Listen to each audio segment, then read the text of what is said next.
हिते असां हिकु अहम ख़बर शेयर करे रहिया आहियूं। सिंध जे chief secretary doctor Sohail Rajput board मुतासिरनि खे हिन ई हफ़्ते बिल जी मद में 5000 रुपया इमदादी रक़म जारी करण लाइ इंतज़ाम मुकमल करण जी हिदायत करे छॾी आहे। Chief secretary Sindh doctor Sohail Rajput जी सदारत में इजलास थियो। नाणे वारे सेक्रेटरी ज़राअत डीजी बेनज़ीर इनकम सपोर्ट जी शिरकत थी। ज़राअत खातो ऐं BISP हिन ई हफ़्ते कैश ट्रांसफर करण जे हवाले सां इंतज़ाम मुकमल कनि।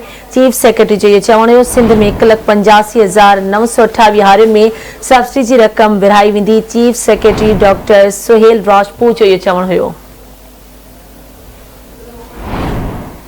सिंध जे chief secretary doctor Sohail Rajput board मुतासिर हारियुनि खे हिन ई हफ़्ते बिल जी मद में 5000 रुपया इमदादी रक़म जारी करण लाइ इंतज़ाम मुकमल करण जी हिदायत करे छॾी आहे। इन ई हवाले सां तफ़सील मालूम कंदासीं। असां सां लाइन ते मौजूद आहे कराची में आवाज़ न्यूज़ रिपोर्टर राजा असगर सुमरो। जी राजा असगर, छा तफ़सील आहिनि, आगाह कजो। बिल्कुल, बोर्ड मुतासिर हारियुनि खे हिन ई हफ़्ते बिज जे मद में 5000 रुपया इमदादी रक़म जारी करण लाइ इंतज़ाम मुकमल करण जी हिदायत कई आहे। मां वक़्तु ॿुधाईंदो हलां त चीफ सेक्रेटरी सदारत में इजलास थियो आहे, जंहिंमें फ़ैसिला कया विया आहिनि।